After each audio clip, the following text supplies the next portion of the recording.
Jason Schoonover, thank you so very much for participating in the Indie Comic Exchange. How are you doing on this fine Sunday morning? I'm doing pretty well. How are you, Kurt? Fantastic, fantastic. We're excited to have you. I have apologized prior getting on, but I'm doing it again. Jake had a scheduling conflict. We were trying to work something out, and it just didn't come around. But Jake has sent a little video that we're going to use to prime ourselves and get into this whole thing. It's only, I think it's less than 2 minutes. So I'm going to do a little fancy footwork here on the podcast and share the video, and we'll listen to it. And then we'll take it from there. Sounds good. Okay. Hey guys, this is a mini review and some questions for this Gut and Ghost and by Jason. So the first thing is I'm feeling really old here because my eyes are straining to see the detailed. I like the art style here. Really nice interplay between the whites and the blacks, and the detail is just stunning. But I can't see it. So my first question is this going to be printed in a larger format for us senior citizens? Because you kind of want to see every little thing, and also it's like one, two, three pages, and then it kind of ends, and you have these ad pages here. So is this going to be longer? Is this part of an ongoing project? This is a really interesting page. I love the lettering here. It took me a while to figure out that it's saying Brain Lord. But this is like kind of my style. It's kind of like comic-y, graffiti-ish. I guess maybe that's supposed to be like brains. And then I like this too. This reminds me of one of Robert Crumb's illustrations when he really sits down and takes his time. Except you have like really deeper, rich blacks here.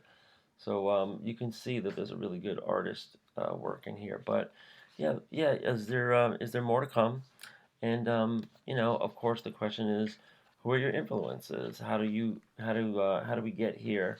And who would you like to mention? That inspired you. All right. Yeah. Well, a lot of nice things Jake had to say there, and I can actually answer the two biggest questions: whether or not it's going to be in a larger format or if it's going to be longer than 3 pages. My goal ultimately is to get this to about 20 to 30 pages. Nice. I have kind of a ending, kind of like I've thought about it, but like as far as I had to get there, I'm only tackling it about like 3 or so pages at a time, which is why you get the 3-page format. Originally, I needed something. I was at going to do a craft fair, and I needed something for it. So I was like, oh well, I could crank out these 3 pages. I got the idea from a previous sketchbook where I thought it'd be funny to basically just like rip off like Aqua Teen Hunger Force and have these kind of like, where Aqua Teens, it's just ridiculous. It's a cup and a box of fries and a ball of meat, and they're roommates, and they have like these really surreal adventures. And I was like, that's kind of a fun like open format, and so I was like, oh well, like what about like guts in a pile of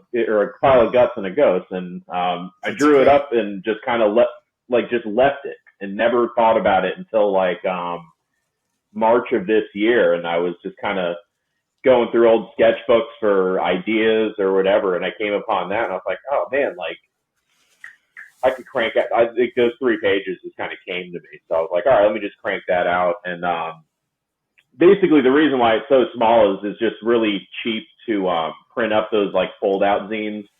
I just make the layout in what is this open-ended software, Scribus. So it's just an open, basically Adobe, what's the layout one? InDesign. It's basically an open InDesign. So I just make the layout in there, get it printed up at like FedEx Kinkos, and then hit the copy machine and print like 20 copies of them for like $10 or whatever.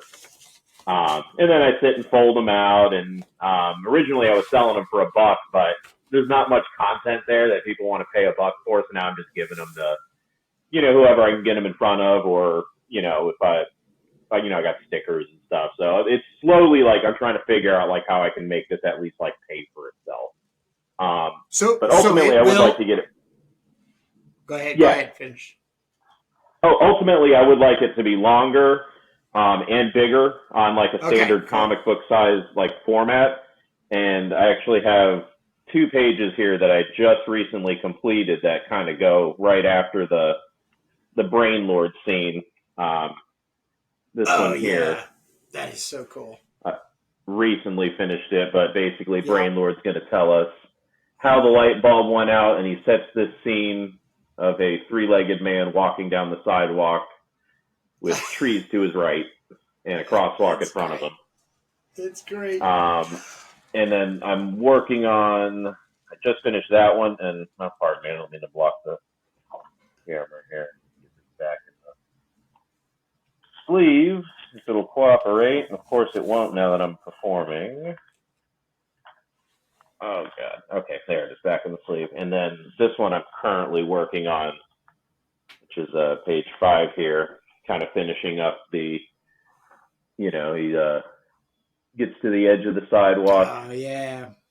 And looks, and blammo, hit by a UFO playing the theme from Close Encounters. So, blammo. And a lot of this stuff is like, I don't know, like I have like an idea for the composition, and as I'm drawing it, I'm like, oh wait, I didn't go too black here, so I can add this little gag in or something like that. So I just, shamelessly pulling from things that I've usually just like movies I'm watching and stuff. Well, there was 2 things that attracted me to your profile on Instagram, which is the way I found you with this new algorithm as of October, end of October. Halloween's right around the corner, 2023. A lot of things are being suggested. I do black and white, and Jake does black and white, and everybody I follow basically does black and white. So you came in to the thing.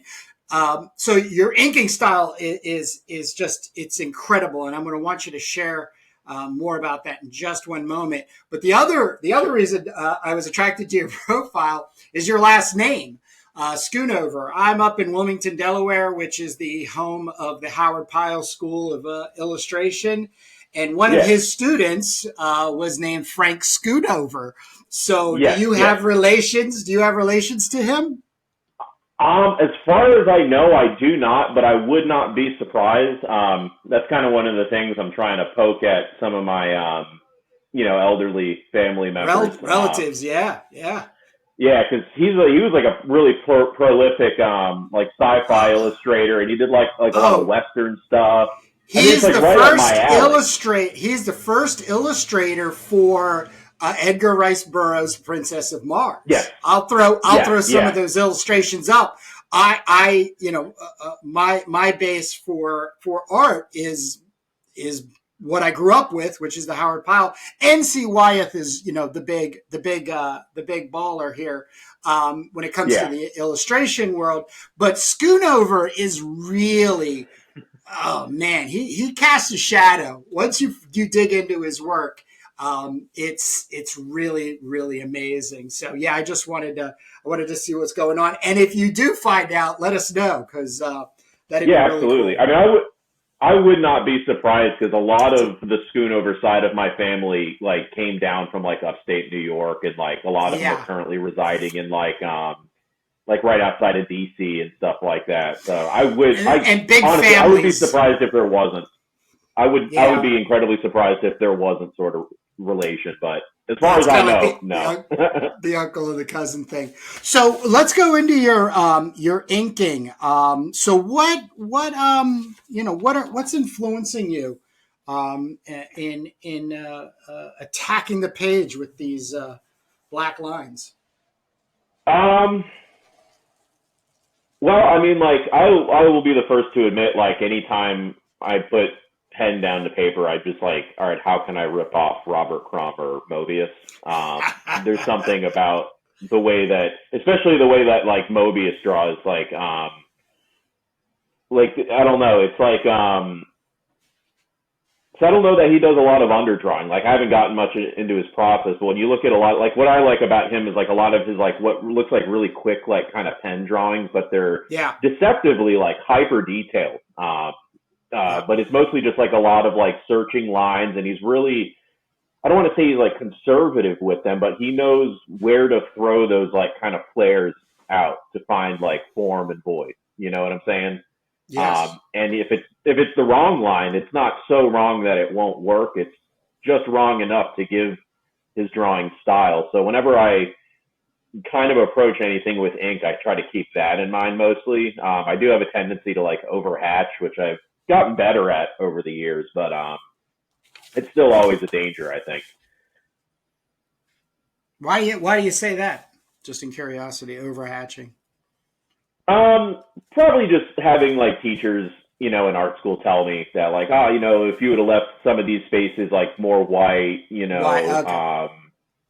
Yeah, so I don't know, I've just gotten better at like balancing that and like, okay, where to not put a line, where to imply form rather than like explicitly draw it out with a line. And then also have the line like kind of function as like value and texture and like, kind of like an outline. So it's like you're Yeah. kind of halfway between like cartooning and like, Yes. trying to make it Design. at least somewhat convincing, I guess. I don't know. Where'd you go to school? I got a associate's degree from Broward College in South Florida, in graphic design. And then I finished up school at Florida State University. I got a bachelor's in studio art. Sweet. And you're are you primarily a working artist in commercial or otherwise?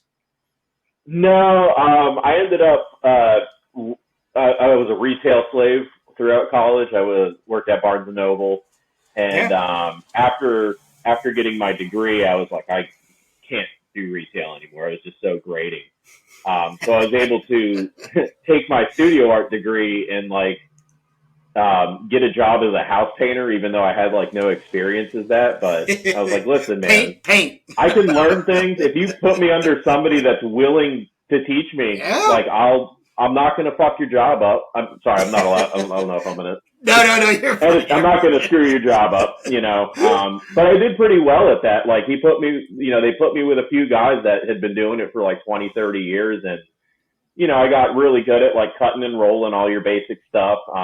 Some of the more acrobatic stuff, I was a little more apprehensive, like climbing on roofs and stuff. But, I ended up taking over the, spray shop and doing like cabinets and stuff, after just like a year and a half or so of being a painter. So, yeah, I took to that pretty well. And then my wife was offered a job at with Aramark in South Carolina, which is like a food service company. A little bit more money, so we ended up moving and having a couple of kids. And right now, I'm currently not working. COVID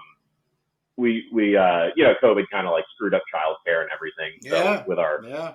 second kid we just got daycare like a couple of months ago.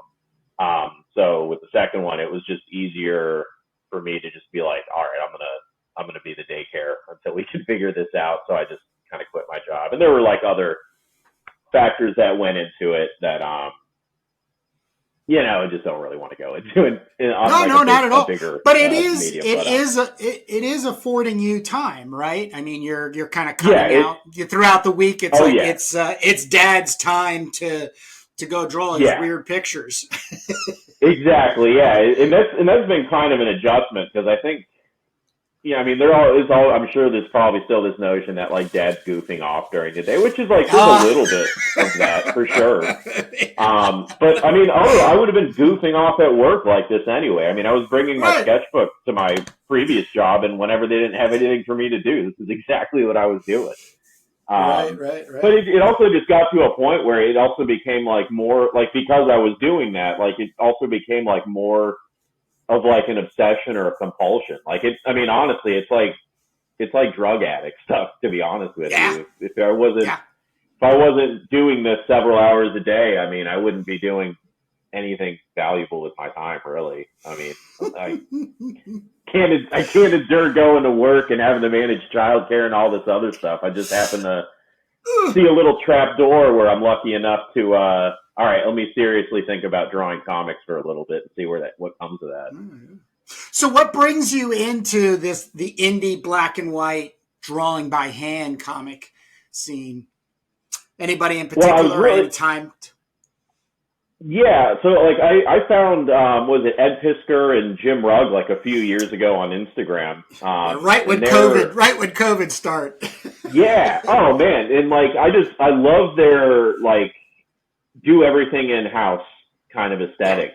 Not just the aesthetic, but the model, because it's one of those things where it's like, if you can afford the time to draw and like really, really develop this, I really think that like you can find an audience, and you can find an audience with people that might not necessarily be into comics, but like, because there's like, oh, comics are Batman, or comics are, there's like a preconceived notion of what comic books are. But I think there's a real artistry to stuff like that like the majority of people like really miss out on. And again, it's like going back to like a Mobius or a Robert Crumb, where it's, especially with like Robert Crumb, like his crafts or his juvenile, some of his subject matter can be like, there's no denying the man was an absolute like master when it came to art. Like, I'm not even talking about comics and drawing, but like you could put some of his drawings up there at the MoMA, I think. I think it's been happening. As important. Yeah, they're like stuff like that is as important culturally as like, I don't know, anything that was happening like contemporary to that at the time that got way more, academic praise or whatever it was. That was the other half of it too, is like, I think there's a level of spite to it as well. Whereas, like in college, like, I would try to take as many life drawing classes as I could. But obviously they push you towards like, oh, you should go into painting, you should go into printmaking, you should do, what you want to do is cartooning, and that's not. I'm like, well, what am I going to do with, so there's like a level of spite when it comes to like, oh, you should put color in this. I'm like, no, I don't want to, only because you want me to. Exactly. That, and it really does save time, because I spend too much time probably drawing some of these things. Not that people say that they're detailed, but it's like, it's mostly just like, again, it's just like, like from afar, it looks detailed, but when you get up close, there's like a level of abstraction where it's just like, yeah, it's, chicken scratch. But when you zoom out and you see how they all work together, like, I don't know, I get like hyper fixated on that when I draw. And just like, there's definitely a rebellious attitude in your work, Jason. And I'm the artsy fartsy side of Jake and I's channel here. So even with that recent posting on Instagram of the three-legged man, there was a lot of art history. There was a lot of art history that was just clobbering me over the head. Marcel Duchamp's descending. It's just, and that's one of the things. That's one of the things that I feel responsible in promoting, knowing that there are individuals out there like yourself and myself that are bringing, I hate to say finer art to it, because I think it's all just starting to become a big blur. But there's so many people that are still holding on to the dynamic of defining it as comic book, and then, like you were saying earlier, the Superman, Batman, Spider-Man superhero genre, and then so therefore you start falling back into sequential art. So what are you looking at in the way of kind of like resources out there that, then you can find a way to also promote yourself, like like-minded people? Like where are you heading out at them? The most successful thing I've had recently, like, I do pretty okay on Instagram, but it seems like it, comes in seasons. Like the Inktober stuff is just like, as long as you put a few things out that are like that, you get decent engagement. But the best thing I've done in the last month is I actually started like getting out of my house like once a week. I had met this really fantastic local artist named Joel. I'm going to drop his name on here at WKRCB Radio. on Instagram, but he painted the wooden sign for the local record shop, which, Yeah. the record shop posted about it. And I was like, oh, cool. And I clicked on his profile, and he does all these like paintings with like heavy outlines. He has like a series called like Coloring Book that, I attended his gallery opening, a few weeks after that. I went to like a local, show, for a band who had an album like they were dropping, which pretty good album, Stagbrier's Telepathy. Give it a listen. All right. But yeah, just doing stuff like that, and like trying to find like things like once a week where I can go out and like, find people that are interested in art. And like, for example, like at the show, I wasn't like, bothering people or anything, but I happened to take a picture of one of the opening bands. They were like climbing on a ladder and jumping off of it and stuff. So I took a picture and I drew it up and posted it like the next day, and got pretty good engagement off of them. And I'm going to be meeting them in person at their next show, and we're going to trade some merch and stuff. But like, it's really just that like old fashioned kind of networking, just like finding events. Hallelujah. Really, like the internet is completely Yeah. fake. I mean, it's great Yeah. to get engagement that doesn't seem like bots or whatever. And like you were saying, it's not the level of engagement, it's the quality of engagement, Yes. which like, I'm not getting a huge amount, but like the quality of people that I'm interacting with has been, like I wouldn't be interacting with them otherwise. I wouldn't have found you. I wouldn't have found like Right.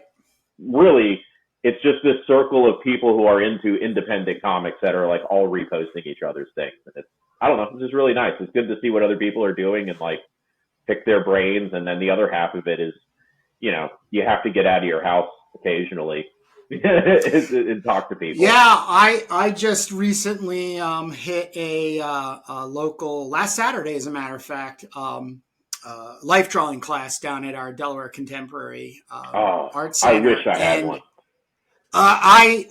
If somebody offered me a full time job at $7.35 an hour to draw life drawing, I would do it.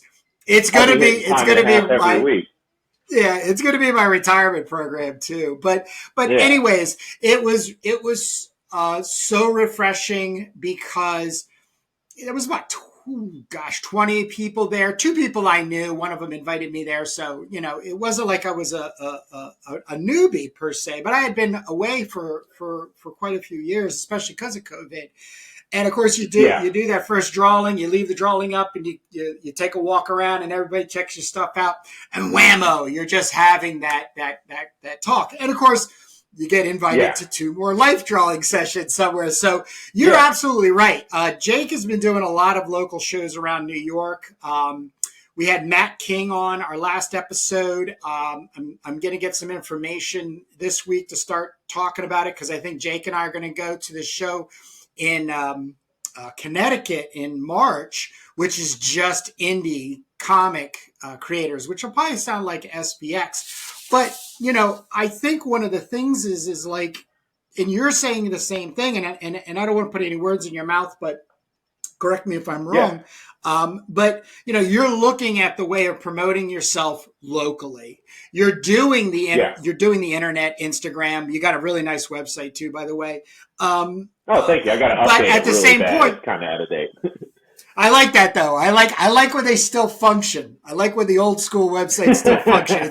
It's like art. It's like art. So we'll have links down for Jason's website. So go check it out. A lot of really, really nice work up there. But with that being said, what do you think the future of comic books are, Jason?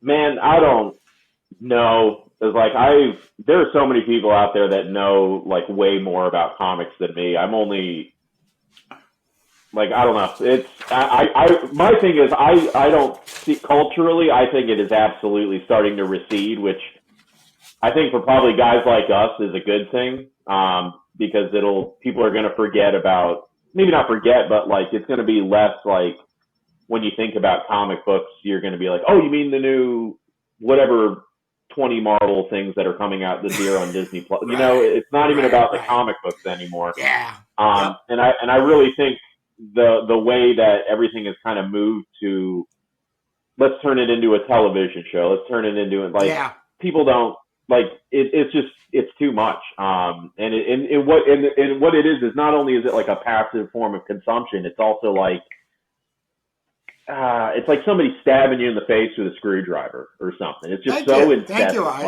I could even when I was at work and it was like I'd have to walk down the hallway and hear 20 different people. Oh, did you watch this show? Did you watch that show? I'm like, dude, how do you have time to do this? Don't you guys have families too? Like, what are you guys all sitting down to watch The Handmaid's Tale with your? What is going on in your house? I mean, it's like I just don't understand. So it's like I think there will be like a cultural need for like you need to be able to slow things down and be able to have that moment where it's like you read a book or you read a comic book or whatever. And like I think not that comic books are like a lesser form of literature, but that's always been the way they've been portrayed. But I think that'll be the stepping stone away from television, maybe. Is it before people discover novels or whatever again? But again, I don't know. The writer's strike is going to be really interesting because, we're not feeling the total effect of it. It's going to be something that we'll most definitely feel next year. And my wife just recently returned to the library. She came back about 2 or 3 weeks ago with a big old stack of books because some customers that she had come and get in contact with and kept hearing about these titles.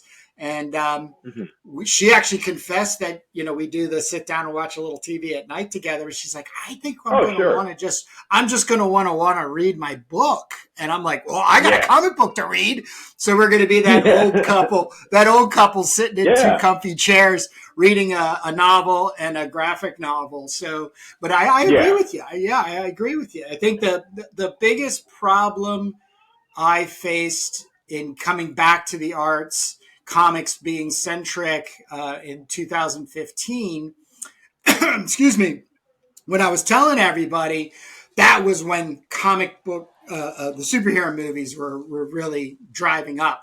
And I literally just thought about going right back to doing the retail job that I was doing because I was just so already sick to death of hearing. And then also the disappointment that comes from that. So. Oh, yeah.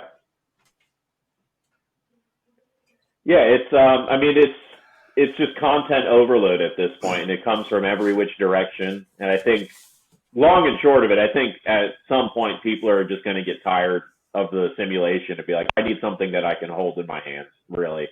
And it'll probably be a small amount of people, but like I still think you'll get a little bit of that shave off to where you can at least have, if we're talking in terms of like, is it a sustainable market? It'll probably be like a small sustainable market. How old are you, Jason? I'm 35.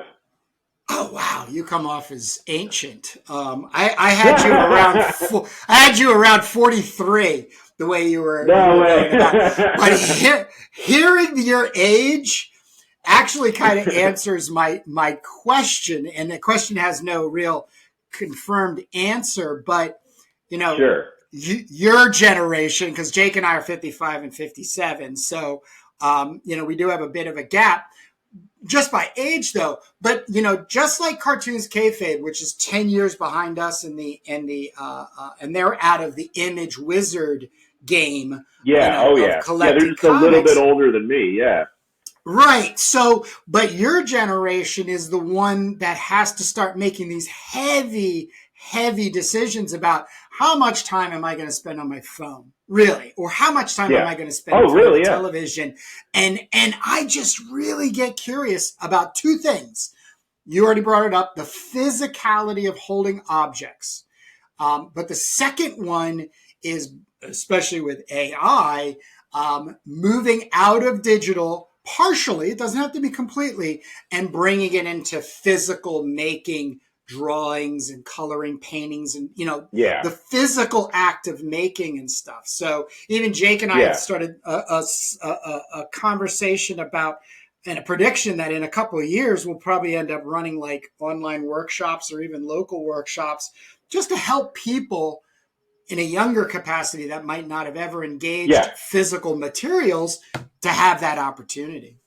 Yeah. It's really funny that you say that because, like, one of the, since going out and, like, meeting, local people in the art community here, like, one of the things I really miss, and you mentioned you went to a life drawing class.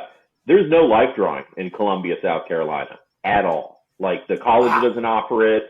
that's strange. There's no, one of the museums used to do it like 5, 6 years ago, but they discontinued it. So like that's one of my ultimate goals was to like be to form like some sort of co-op or something where it's like, you get enough people to pay dues so you can have a space, have a, like, I don't know. I haven't run any of these numbers, but like this is like a pie in the Sure, sky dream I sure. have of like, but like just the idea of getting people together, having it cost less than ideally cost less than what it would be at like a community college or something like that. Right. Um, and you show up and it's biweekly or whatever, and you have the materials there, charcoal and paper for everybody, and anything beyond that, just bring whatever you want to draw with, and That's you just have it awesome. set up to go. I would love to do something like that, but it's that's down the road. Like Sure. we'll see if we could draw interest for it, but I think there's definitely if you give people that option, I think people are more than happy to do it, I and agree. more than happy to put in the time to learn how to draw and like learn precedent. You give them like a little crash course or whatever, but and just get hands on the material because it's just I don't know why like people are opting for like, oh, let me go buy this $600 tablet with this like $40 pen tip, and I keep getting ads for this like what is it, like paper light or something you put over your tablet so it feels like, Yes. I'm like, what do you just buy a damn sketchbook? Just get a At sketchbook the and pencils. Target. It costs you like under $20, man. Yes. I'll buy it for you for the love of God. And like, I don't want to come off as like, I'm, hating on digital No. drawing or painting. Cause like, it's one of those things where I just don't find that conversation to be interesting. I think, obviously I scan my drawings and I don't have a scanner big enough to scan 11 by 17. So I stitch them up and correct Sure. the contrast in Photoshop and lay it out. So like, there's places I think for these technological advancements, but I think there's such an over reliance on it. And I think that with I grew up in the bubble of the 90s, which is like talking to like my parents or people a little bit older than me that grew up with like the threat of nuclear war at any given moment or whatever was happening during the Cold War. Like whatever I experienced was like such a unique period in history where it's like, oh yeah, there's literally nothing wrong. Everything is nice. You don't have to worry about a thing. Your path is set up for you. You're going to do this. You're going to go to high school. You're going to go to college and you're going to get a good job. And it's like all these things were like supposed to be a given. Um, and then like at some point, like real life comes knocking. And I think Oh, yeah. in the, most people would point to like 9/11 or whatever being like kind of Yeah. the big turning point of all that, of the promise of the 21st century and stuff like that. And I just think that, however related or unrelated, like this is where it gets a little bit weird, but like people that set you on these life paths and, oh, you have to go to school to do this and do that. And it's like, dude, like if I didn't go to school, I could have been a house painter regardless. Like you Yeah. could have just started me house painting in high school and I could have been like a decade into it in my mid 20s, Yeah. instead of going to school and learning a bunch of like really like I don't think I was a candidate for it. I would only want to do art classes. I had to do math classes like I repeated like the very beginning ones like 2 or 3 times. Um, Spanish took me like 3 or 4 years just to get like I was horrible at it. I hated every Yeah. single second of it except for like when I could get into a life drawing class or anything like that really. And there was a couple of teachers that like again like and then this is the big ironic thing of it. It's like as much as I resisted it, I also would not have met like two of my life drawing teachers that really like kind of Right. that's where I learned how Right. to draw. I would not Yeah. be drawing at all if it weren't for Yeah. that. Yeah. Yeah, I mean, I But think I don't know. that's the big thing. Jake and I. Well, Jake's probably more concerned about it than I am. I'm actually more excited about it. But the educational process is completely broken, Oh and yeah, obviously is now being like pulverized because you've got these artificial intelligence, these machine learning, AI, systems out there that can do a lot of the heavy lifting that a teacher does. But just like you said, I had a life drawing and painting teacher in college who was just one of many, but he's really the one that still registers with me. If I didn't have those little 1 to 5 minute engagements with him, I don't think I wouldn't have been as fully formed coming out of art school then, and I would be. So it kind of like, just going back to your co-op idea, if you put a bunch of people at different levels of understanding different medias and technique, you're going to learn a lot quicker, because now the time ends up being people going off into a corner and they want to learn more about pen and ink. And there's 3 of you talking about it. One's been doing it 20 years, one's been doing it 5 years, and one just showed up today. Oh, yeah. Man, that just sets me on fire. Because if definitely all 3 of those are going to learn, but that person that just showed up, if they stick with it, if they just stay the 5 to 20 years on it, they're going to now be another level of contribution. So I'm with you on it, Jason. Yeah, 100%. You guys are both educators, right? Yes. Jake is full time in the New York, in Bronx. I have done workshops. I've taught classes, private lessons, always on and off. I was with a pretty decent sized school for right when I got out of my quote unquote real job, full time job. But just once again, their failure to move with the times just frustrated me to a point where I was like, I'm not doing this anymore. But we're our channel is based on Sundays, which is today, where Jake and I get together and we work on Turbo Pit Fighter, and that's for us, and we record it for the 45 minutes to an hour. And that's just I've been falling asleep to you guys. Yep. And so, but the second layer that is now starting to come off, and you're with us right now, is that co-oping kind of like get together. I don't want to come off as a soothsayer, but it only took me a couple of minutes to know that you, sir, were a right fit. If you know what I mean. In your work spoke the volumes that I was listening to. And of course, then when I sent it to Jake, he was like, oh yeah, you got to reach out to Jason. So, and with that being said, to find, kind of bring us to an ending just for this episode, it's the Indie Comic Exchange. So I sent you a turbo teaser, right? Perfect. Yeah, and then I got mine right here. You sent us. Oh, that's great. So this is I where came prepared. Come on, Kurt. Good. So this is where Jake and I want it in return. In other words, we really want to hear your thoughts about, what you see in our work, our story. Yeah. Obviously the promotion we're doing, or lack of promotion, or have you thought about this? So I'm going to let you loose here. Yeah. So, the first thing, I'm sure you guys probably hear this a lot, is like, you got it's like Mad Max, but more pulpy almost. Just looking at the cover, it's like, this is exactly like, I don't know, you ever watch Mandy or any of Panos Cosmatos movies?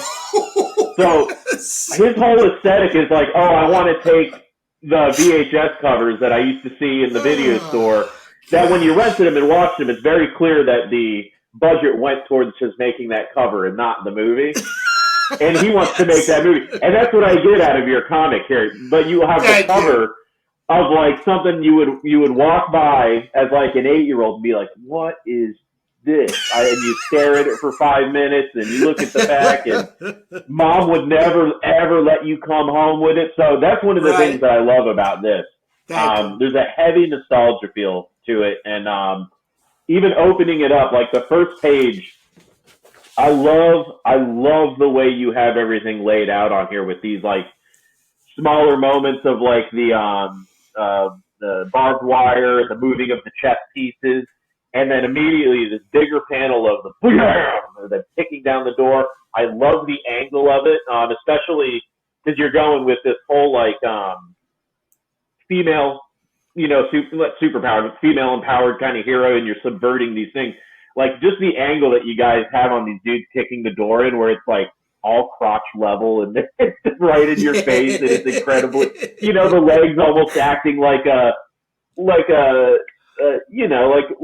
wiener essentially, and penetrating through the door. I mean, it's like, you can read into this stuff all day. I don't know if that's what your intent was, but it's certainly there, I think.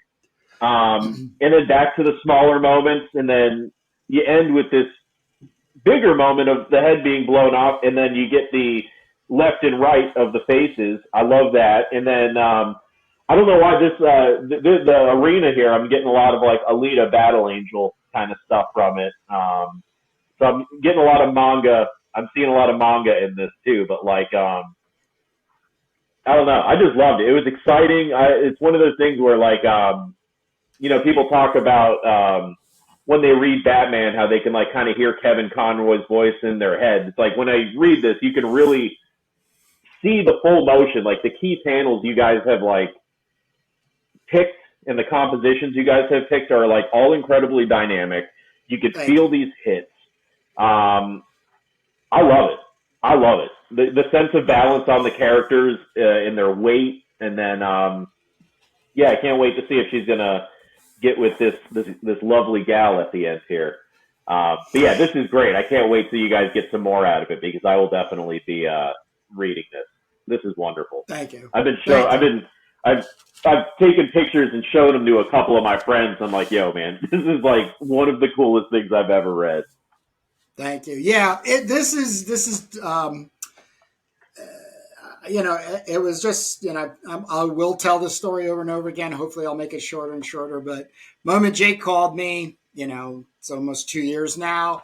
I was just in a restaurant, actually a grocery store part restaurant, we're having some breakfast on a Sunday. And he says, hey, you want to finish a comic book, work on a comic book. And that's just how we are. But this is 20 years old. So he had already had everything plotted out with the pencils. It's just become, me doing the inking. Okay, so this has already been drawn out and sitting in a portfolio for 20 years, and now you're inking it? It was supposed to be in my hands to ink, but then life had some change in courses for both of us in 2000.